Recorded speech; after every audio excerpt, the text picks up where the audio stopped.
বাংলাদেশের রাজনৈতিক ইতিহাসের পাতা উল্টালে এক দীর্ঘ রক্তাক্ত অধ্যায়ের দেখা মেলে, যেখানে রাজপথের প্রধান দুই প্রতিপক্ষ ছিল আওয়ামী লীগ এবং বিএনপি। দশকের পর দশক ধরে আমরা দেখেছি কিভাবে এই দুটি দল একে অপরের মুখোমুখি হয়েছে, এবং তাদের মধ্যকার সেই সংঘাত কেবল রাজনৈতিক বিরোধিতার মধ্যে সীমাবদ্ধ থাকেনি, বরং তা ছড়িয়ে পড়েছিল পাড়া মহল্লা থেকে শুরু করে দেশের প্রতিটি প্রান্তে। সেই সময় আওয়ামী লীগ এবং বিএনপির কর্মীদের মধ্যে সংঘর্ষ মানেই ছিল এক বিভীষিকা। ধাওয়া পাল্টা ধাওয়া, ককটেল বিস্ফোরণ আর রক্তক্ষয়ী সংঘর্ষ ছিল নিত্য নৈমিত্তিক ঘটনা। একটি দল যখন ক্ষমতায় থাকত, অন্যটি তখন রাজপথে নিজেদের অস্তিত্ব টিকিয়ে রাখতে লড়ত। এই দুই দলের মধ্যকার শত্রুতা এতটাই গভীরে ছিল যে সাধারণ মানুষ অভ্যস্ত হয়ে গিয়েছিল এক পক্ষ অন্য পক্ষকে আক্রমণ করবে এমন দৃশ্যে। কিন্তু সময়ের বিবর্তনে এবং রাজনৈতিক পট পরিবর্তনে বাংলাদেশের প্রেক্ষাপট এখন ভিন্ন এক মোড় নিয়েছে। যে রাজপথ একসময় আওয়ামী লীগ বিএনপির দ্বন্দ্বে উত্তাল থাকত, সেখানে এখন এক নতুন মেরুকরণ লক্ষ্য করা যাচ্ছে। আশ্চর্যজনকভাবে দেখা যাচ্ছে যে একসময়ের ঘনিষ্ঠ মিত্র বা অন্তত সমমনা দর হিসেবে পরিচিত বিএনপি এবং জামায়াতে ইসলামের মধ্যকার সম্পর্ক এখন অনেকটা সেই পুরনো আওয়ামী লীগ বিএনপি তিক্ততার রূপ নিতে শুরু করেছে। আগে যে সংঘাত হতো আদর্শিক দুই মেরুর মধ্যে, এখন সেই একই ধরনের উত্তেজনা আর সহিংসতা দেখা যাচ্ছে বিএনপি এবং জামায়াতের কর্মীদের মাঝে, যা রাজনৈতিক বিশ্লেষকদের ভাবিয়ে তুলছে। সম্প্রতি রাজধানীর মিরপুরের পীরের বাগে ঘটে যাওয়া একটি ঘটনা এই ক্রমবর্ধমান উত্তেজনার এক বাস্তব প্রতিচ্ছবি হিসেবে সামনে এসেছে। ঘটনাটি শুরু হয়েছিল অত্যন্ত সাধারণ একটি বিষয়কে কেন্দ্র করে, কিন্তু তা মুহূর্তেই ভয়াবহ সংঘর্ষের রূপ নেয়। মঙ্গলবার বিকেলে পীরের বাগের ৬০ ফুট এলাকায় একদল নারী একটি বাসায় গিয়ে ভোটের প্রচার শুরু করেন। তারা নিজেদের জামায়াতে ইসলামীর কর্মী হিসেবে পরিচয় দিয়ে সাধারণ মানুষের কাছে ভোট প্রার্থনা করছিলেন। বিষয়টি যখন স্থানীয় বিএনপি নেতাকর্মীদের নজরে আসে, তখনই পরিস্থিতির অবনতি ঘটে।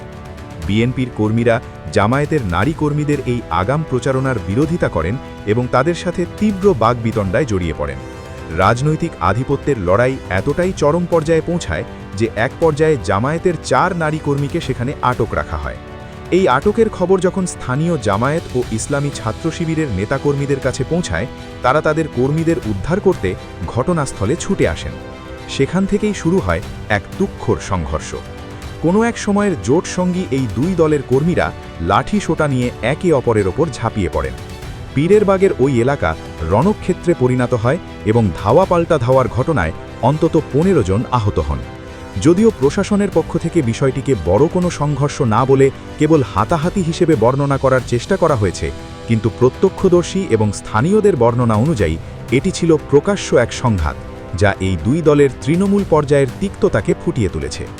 জামায়াতের পক্ষ থেকে আগাম নির্বাচনী তৎপরতা চালানোকে বিএনপি তাদের এলাকায় নিজেদের আধিপত্যের প্রতি চ্যালেঞ্জ হিসেবে গ্রহণ করেছে, যা সরাসরি সংঘর্ষের দিকে ঠেলে দিয়েছে পরিস্থিতিকে। এই ঘটনার গভীরতা বিশ্লেষণ করলে বোঝা যায় যে বিএনপি এবং জামায়াতের মধ্যে যে ফাটল তৈরি হয়েছে তা কেবল একটি বিচ্ছিন্ন এলাকা বা পীরের বাগের ঘটনার মধ্যে সীমাবদ্ধ নয়। আওয়ামী লীগ সরকারের পতনের পর যখন দেশের রাজনীতিতে এক ধরনের শূন্যতা বা নতুন বিন্যাস তৈরি হয়েছে, তখন থেকেই এই দুই দলের মধ্যে ক্ষমতার ভারসাম্য নিয়ে এক অদৃশ্য লড়াই শুরু হয়েছে। দীর্ঘ বছর ধরে তারা একই জোটে থেকে আওয়ামী লীগের বিরুদ্ধে লড়াই করলেও এখন ক্ষমতায় যাওয়ার বা রাজপথ দখলের প্রশ্নে তারা একে অপরের প্রতিদ্বন্দ্বী হয়ে দাঁড়িয়েছে। মিরপুরের এই ঘটনায় দেখা গেছে কিভাবে একটি সাধারণ প্রচারণাকে কেন্দ্র করে দুই পক্ষের কর্মীরা রক্তক্ষয়ী সংঘর্ষে লিপ্ত হয়েছে, যা আগে আমরা আওয়ামী লীগ এবং বিএনপির মধ্যকার ঘটনায় দেখতাম। এই পরিস্থিতি ইঙ্গিত দিচ্ছে যে বর্তমানে মাঠ পর্যায়ে বিএনপি এবং জামায়াতের কর্মীদের মধ্যকার সহনশীলতা শূন্যের কোঠায় নেমে এসেছে। বিএনপি মনে করছে তারা এখন দেশের সবচেয়ে বড় এবং জনপ্রিয় দল হিসেবে এককভাবে রাজপথের নিয়ন্ত্রণ রাখবে। অন্যদিকে জামায়াতও তাদের সাংগঠনিক শক্তি প্রদর্শন করে জানান দিতে চাচ্ছে যে তারা আর কারো ছায়া হয়ে থাকতে রাজি নয়। এই ছায়া থেকে বেরিয়ে আসার চেষ্টা এবং রাজপথের নিয়ন্ত্রণ ধরে রাখার জেদই মূলত এই সংঘাতের মূল কারণ। মিরপুরের ঘটনা শুধু একমাত্র নয়, লক্ষ্মীপুরের চন্দ্রগঞ্জেও একই ধরনের একটি অনাকাঙ্ক্ষিত সংঘর্ষের চিত্র দেখা গেছে, যা বিএনপি এবং জামায়াতের মধ্যকার বর্তমান সম্পর্ককে আরও প্রশ্নবিদ্ধ করে। চন্দ্রগঞ্জে ঘটে যাওয়া এই সংঘর্ষে দুই পক্ষের অন্তত 12 জন সমর্থক আহত হয়েছেন, যা প্রমাণ করে যে সংঘাতের এই বিষবাষ্প রাজধানী ছাড়িয়ে এখন মফস্বল শহরগুলোতেও ছড়িয়ে পড়ছে। ঘটনার সূত্রপাত হয়েছিল অত্যন্ত সাধারণ একটি বিষয়কে কেন্দ্র করে, ভোটারদের কাছে পরিচয়পত্র চাওয়া। নির্বাচনের আগাম প্রস্তুতির অংশ হিসেবে যখন জামায়াত এবং বিএনপির কর্মীরা নিজ নিজ অবস্থান থেকে ভোটারদের তথ্য সংগ্রহ বা পরিচয় যাচাই করতে যান, তখন একে অপরের প্রতি অবিশ্বাসের দেওয়ালটি প্রকট হয়ে ওঠে। এই সামান্য কথা কাটাকাটি এক পর্যায়ে লাঠিসোঁটা ও দেশি অস্ত্রশস্ত্র নিয়ে রক্তক্ষয়ী সংঘর্ষে রূপ নেয়, যা আমাদের সেই পুরনো রাজনৈতিক ডামাডোলের কথা মনে করিয়ে দেয়। এই সংঘর্ষের ভয়াবহতা এতটাই ছিল যে পরিস্থিতি সামাল দিতে প্রশাসনকে কঠোর অবস্থানে যেতে হয়েছে। চন্দ্রগঞ্জ থানার ভারপ্রাপ্ত ওসি মোহাম্মদ মোর্শেদ আলমের ভাষ্যমতে, ঘটনার পর গভীর রাতে উভয় পক্ষই থানায় এসে একে অপরের বিরুদ্ধে পাল্টাপাল্টি অভিযোগ দায়ের করে। বৃহস্পতিবার রাত প্রায় ৩টের দিকে দায়ের করা এই অভিযোগগুলো থেকে স্পষ্ট বোঝা যায় যে এক সময়ের রাজনৈতিক মিত্ররা এখন আইনি এবং রাজপথ উভয় ক্ষেত্রেই একে অপরের মুখোমুখি অবস্থানে দাঁড়িয়েছে। লক্ষ্মীপুরের চন্দ্রগঞ্জ এলাকার কোনো এলাকার উপর কার নিয়ন্ত্রণ থাকবে বা কারা এলাকা শাসন করবে, এই আধিপত্যের লড়াই থেকেই মূলত এমন সংঘাতের জন্ম হচ্ছে। পুলিশ বর্তমানে পরিস্থিতি স্বাভাবিক রাখতে দাবি করলেও এবং সতর্ক অবস্থানে থাকলেও সাধারণ মানুষের মনে আতঙ্ক ছড়িয়ে পড়েছে। বিএনপি এবং জামায়াতের এই ক্রমবিকাশমান দাঙ্গা কেবল একটি নির্দিষ্ট এলাকার শান্তি নষ্ট করছে না, বরং তা দেশব্যাপী এক নতুন রাজনৈতিক অস্থিরতার সংকেত দিচ্ছে। ভবিষ্যতে জামায়াত এবং বিএনপির এই সম্পর্ক কোন দিকে মোড় নিতে পারে তা নিয়ে নানামুখী বিশ্লেষণ করা সম্ভব। বর্তমান প্রেক্ষাপটে মনে হচ্ছে এই দুই দলের মধ্যে দূরত্ব কমার চেয়ে বাড়ার সম্ভাবনাই বেশি। প্রথমত, নির্বাচনী রাজনীতির হিসাব নিকাশ। বিএনপি আগামী নির্বাচনে এককভাবে ক্ষমতায় যাওয়ার স্বপ্ন দেখছে এবং তারা চাচ্ছে না তাদের সেই পথ অন্য কোনো দল বা শক্তি ভাগ করে নিক।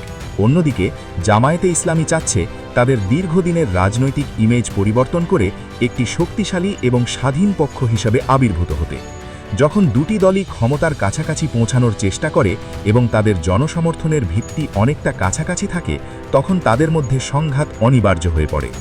ভবিষ্যতে আসন বণ্টন থেকে শুরু করে স্থানীয় পর্যায়ে নেতৃত্ব দেওয়ার প্রশ্নে এই দুই দলের মধ্যে আরও বড় ধরনের সংঘর্ষ ঘটার আশঙ্কা প্রবল।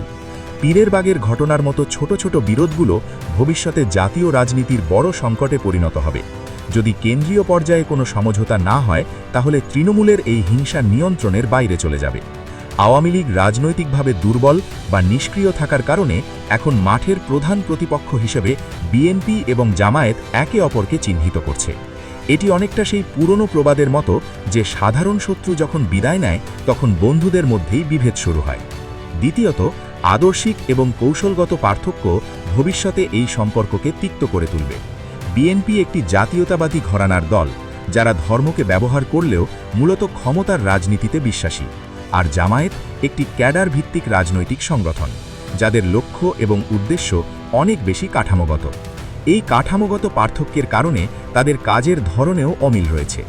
জামায়াতের সুশৃঙ্খল কর্মী বাহিনী যখন মাঠ পর্যায়ে কাজ করতে যায়, তখন বিএনপির বিশাল কিন্তু কিছুটা অসংগঠিত কর্মী বাহিনীর সাথে তাদের স্বার্থের সংঘাত তৈরি হয়।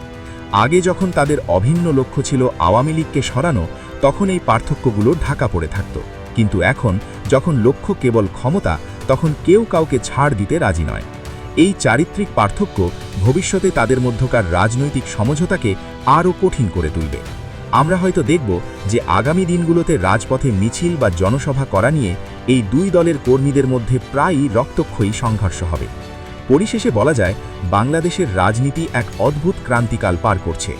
যে শত্রুতা আমরা একসময় আওয়ামী লীগ এবং বিএনপির মধ্যে দেখে আসছি, তার একটি ছোট কিন্তু স্পষ্ট সংস্করণ এখন বিএনপি এবং জামায়াতের মধ্যে প্রতিফলিত হচ্ছে।